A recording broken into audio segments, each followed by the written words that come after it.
Assalamualaikum warahmatullahi wabarakatuh. Perkenalkan, nama saya M. Wisnurdianto dengan NIM A1D1241145 baik dari ruang R05. Nah, baiklah, di sini saya akan menjelaskan tentang memandikan jenazah dan tentang tata cara memandikan jenazah. Nah, jadi memandikan jenazah itu hukumnya adalah fardu kifayah. Jadi ketika sudah dilakukan oleh sebagian dari seorang muslim, maka gugurlah kewajiban tersebut untuk muslim lainnya.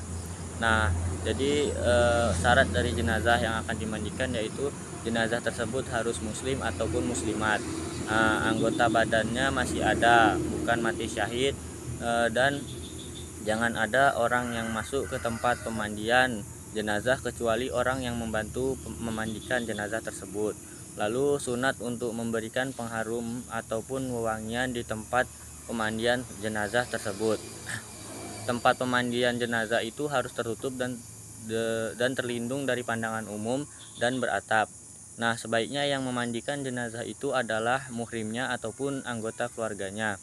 Selanjutnya, dimandikan di tempat yang tinggi supaya tidak terpercik air bekas memandikan jenazah tersebut dan juga air tersebut bisa mengalir.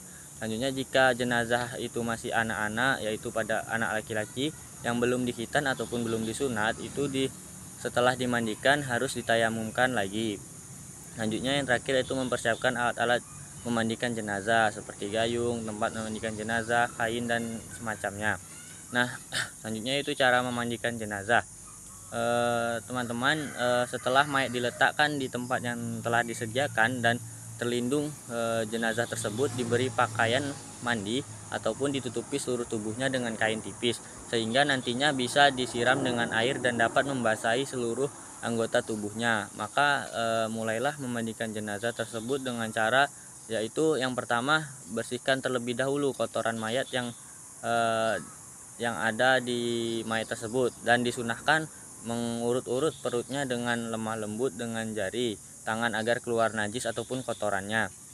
Nah, wajib juga diistinjakan kubul dan duburnya dengan tangan kiri dan memakai sarung tangan karena haram menyentuh kubul dan dubur tanpa lapis dan wajib berniat. Nah, niatnya tersebut yaitu yang untuk laki-laki yaitu bismillahirrahmanirrahim, nawaitul istinja lihazal mayyiti lillahi ta'ala, yaitu artinya saya berniat istinja untuk mayit ini karena Allah Ta'ala. Dan untuk yang perempuan yaitu diganti saja lihaza menjadi lihazihi. Istinja ini wajib sempurna teman-teman, yakni sampai taraf yang telah ditentukan, ya ini telah yakin bahwa itu telah bersih. Nah, bila najis atau kotoran atau darah jenazah tersebut tidak mau habis, nah itu bisa disumbat pada lubang-lubang tertentu supaya kotoran tersebut tidak keluar lagi. Nah, setelah selesai diistinjai, maka yang mengistinja itu berdoa, yaitu apa teman-teman? Doanya Allahumma thahhir qalbahu haminan nifaqi wa hasin farjahu haminal fawahish. Nah, setelah selesai melakukan doa tersebut dan juga telah selesai melakukan istinja, sarung tangan yang dipakai untuk istinja tadi dibuka lalu diganti dengan sarung tangan yang lainnya. Nah, berikutnya yaitu dibersihkan giginya, lubang hidung, kedua telinganya, bawah ketiaknya, seluruh lekuk-lekuk serta lipatan-lipatan badannya, kukunya dan semua kotoran yang melekat di badan dengan air yang suci dan bersih. Nah, kemudian itu dibasuh ke seluruh badannya dengan air sabun. Setelah itu lalu disiram seluruh badannya dengan air bersih sampai rata dan benar-benar bersih. Yakin betul tidak ada lagi kotoran yang ada di badannya. Lalu disunahkan untuk diwudukan seperti wudunya orang yang masih hidup dengan membaca niat yaitu bismillahirrahmanirrahim, nawaitul wudu'a lihazihil mayyiti lihazihil mayyitati sunnatalillahi ta'ala. Nah, setelah selesai wudhu itu juga harus membaca doa, yakni asyhadu alla ilaha illallah wahdahu la syarikalah wa asyhadu anna muhammadan abduhu wa rasuluh. Allahumma ja'alni minat tawabina wa ja'alni minat mutatahhirina wa ja'alni min ibadikas sholihin. Nah, pada setiap membasuh anggota wudhu sebaiknya dibacakan juga doa-doa wudhu. Nah, setelah selesai mewudhukan, maka orang yang memandikan membaca niat yaitu nawaitu husali hazal mayyiti lihazihil mayyiti fardhu lillahi ta'ala. Nah, setelah memandikan dengan urutan tadi, lalu dimandikan lagi dengan dibasuh kepala, muka dan janggutnya dengan air yang suci lagi mensucikan.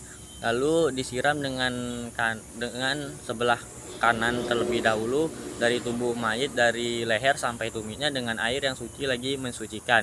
Nah, kemudian dilakukan pada sebelah kiri seperti yang dilakukan pada sebelah kanan. Kemudian pada sebelah kanan bagian belakang dan juga bagian sebelah kiri bagian belakang.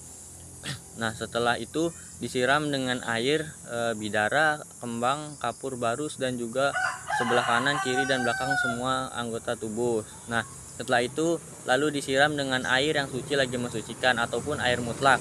Nah, belum bercampur apapun dengan urutan, yaitu yang pertama disiram sebelah kanannya mulai dari kepala sampai tumit. Kemudian sebelah kanan bagian belakang mayit dimiringkan. Jadi yang di sebelah kanan bagian belakang itu mayitnya dimiringkan, lalu baru disiram seperti di atas. Nah, dengan membaca doa, yaitu kemudian sebelah kiri bagian belakang itu mayit juga dimiringkan dan disiram seperti tadi dengan membaca doa, yaitu ghufranaka ya Allah ya Robba wa ilaikal masyir, ghufranaka ya Rahman ya Rabbana wa ilaikal masyir. Kemudian mayat ditelentangkan lalu disiram dari kepalanya sampai dengan kakinya sambil membaca ghufranaka ya Rahim ya Rabbana wa ilaikal masyir, la ilaha illallah wahdahu la syarikalah, lahul mulku wa lahul hamdu yuhyi wa yumiit wa huwa ala kulli syai'in qadir. Nah, setelah selesai kemudian membaca doa, yaitu Allahumma ja'alni wa iyyahu haminat taubina wa ja'alni wa iyyahu haminal mutatahhirina wa ja'alni wa iyyahu hamina ibadika sholihin. Nah, selesai itu selesai membaca doa tersebut, periksa dan teliti lagi. Kalau ada kotoran di badannya maka dibersihkan lagi, dan kalau ada kotoran yang keluar lagi dari kubul ataupun duburnya diistinjakan lagi. Kalau ada yang belum kena air maka siram dengan air mutlak. Jika kotoran yang keluar dari kubul ataupun duburnya tidak mau berhenti maka disumbat dengan kapas. Nah, itu selanjutnya yaitu setelah itu kain mandi ditukar dengan kain yang lain yang lebih bersih dan dilap sampai dengan kering. Kemudian dipindahkan ke tempat yang lain dan tulis pada jahinya dengan jari tangan, yaitu Bismillahirrahmanirrahim, la ilaha illallah Muhammadar Rasulullah. Sekian dari saya pemaparan materi tentang memandikan jenazah. Saya akhiri. Wassalamualaikum warahmatullahi wabarakatuh.